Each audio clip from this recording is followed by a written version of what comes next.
बाड़ी पुरा से खबर है, जहां तहसील ऑफिस के सामने महकमा फूड, सिविल सप्लाईज और उमूर सार्फिन का मरकजी गोदाम मौजूद है। इस गोदाम में हज़ारों क्विंटल चावल और दूसरी ग़िज़ाई अशिया ज़ख़ीरा करके दूसरे इलाकों को सप्लाई की जाती हैं। ताहम महकमा जल शक्ति की पाइपलाइन में बार बार पानी लीक होने की वजह से और गोदाम का आसपास का हिस्सा नशेबी होने की वजह से गोदाम के करीब एक तालाब सा बन गया है, जिसकी वजह से अब ये पानी गोदाम के अंदर पहुंच रहा है और गोदाम में पड़ा चावल और दूसरा ग़िज़ाई अजनास ख़राब हो रहा है। इस पानी की वजह से वहां से गुजरने वाले लोगों को भी सख्त मुश्किलात का सामना है। लोगों ने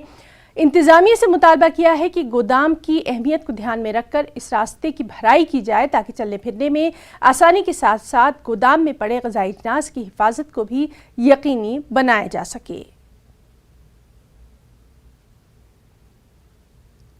तलीम वार लागान ये गसान खराब पे पे शुप शुप कड़न नबर हो तुलकुलिस तल जमा ने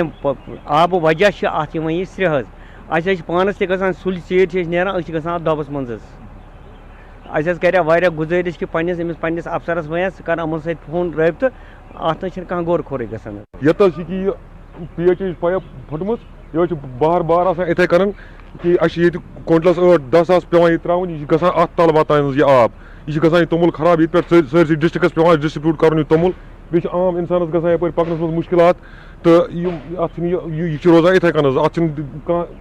कह प्रसनी यह क्या आब यह क्या गसान जमा